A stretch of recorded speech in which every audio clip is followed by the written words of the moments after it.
Alright guys, so this is our Dakota Tactical D54RN that you've seen a lot of our videos on our social media. It's definitely our most heavily used favorite machine gun that we have. But we have run a plethora of different suppressors on it, and we've always traditionally gone back to the GM9. Only reason I keep going back to this GM9 is because I've destroyed this GM9. And I ended up putting the Omega 9K as a dedicated can onto our Sig Sauer MPX K, which I love the MPX 9K, but it is a 13.5 left-hand thread with a right-handed, thread pattern end cap on the Omega 9K.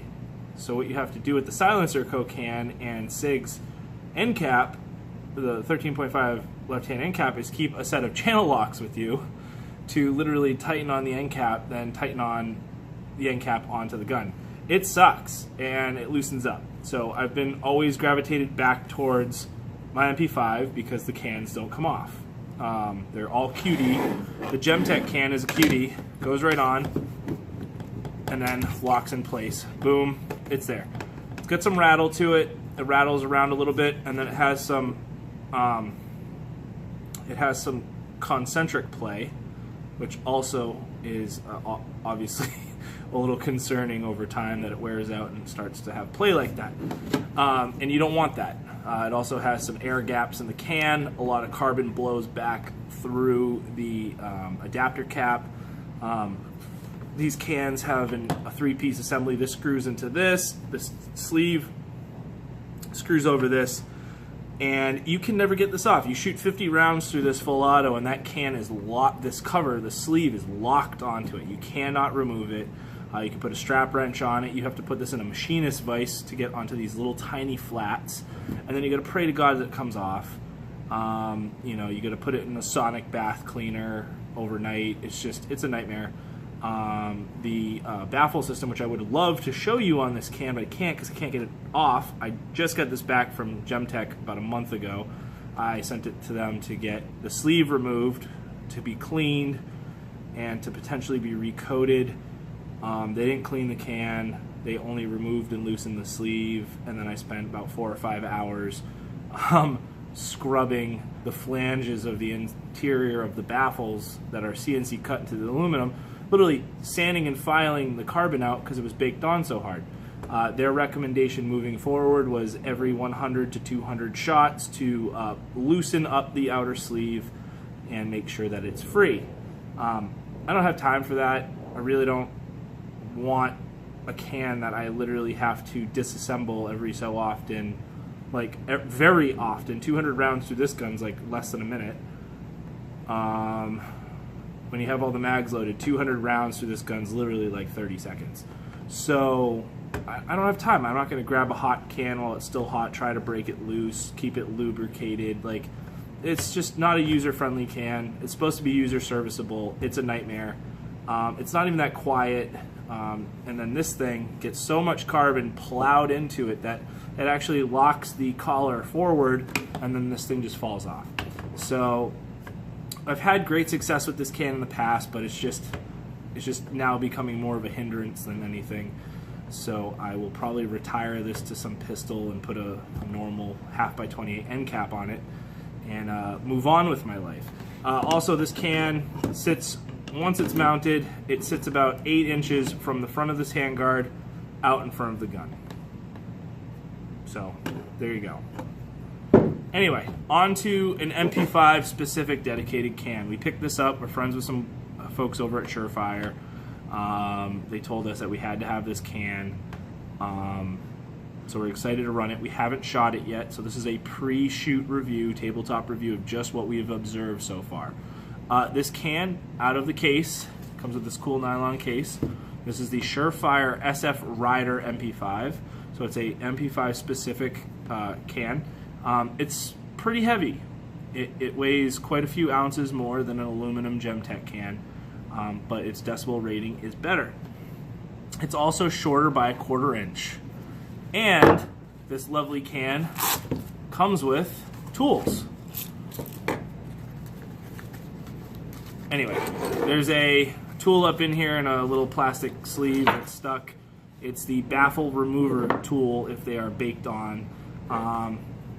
So that's kind of cool. And then it comes with this removal tool here that has pins on both sides. So if you, if you decide that you wear a pin out on this side, you can flip it around.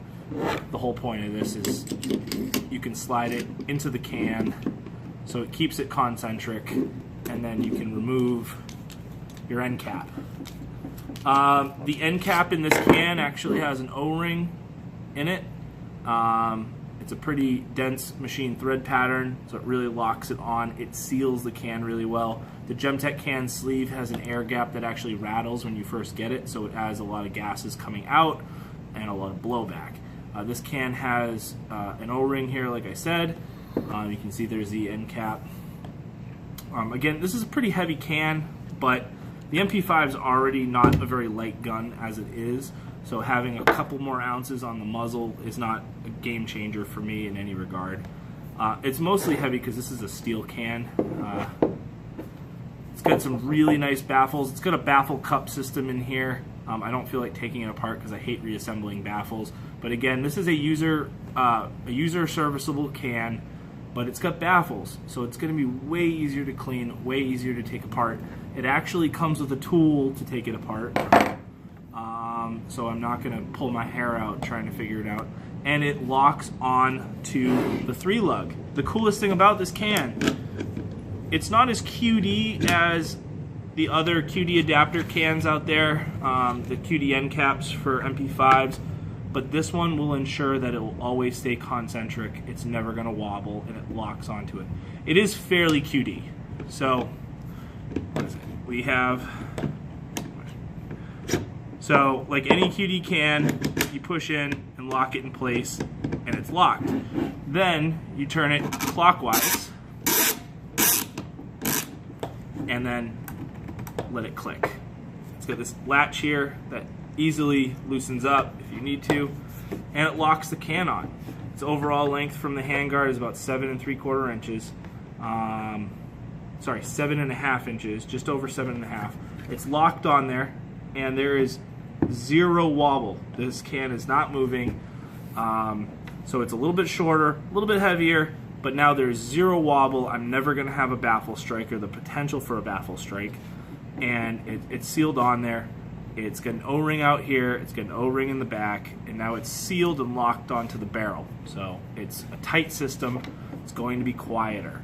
I have heard some people say that these aren't that quiet of cans. Again, I'm used to running the Gemtech, which is still not that quiet, so this is definitely going to be an improvement. We'll post some videos of this can after the fact once we're shooting, and then we'll link it back to this video so you can hear the talkie parts. It's easy to remove the can though.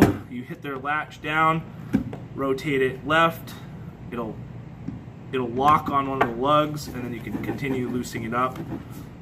You want to hold down this latch while you loosen it up, and even when you go to tighten it, it doesn't hurt to hold the latch down for most of the travel, because one thing about these QD Surefire end caps, same thing with the AACs, the latches on the advanced armament companies, they do eventually wear out from a lot of removal. So it always does help to hold down your latch. It saves you having to send this back at a less frequency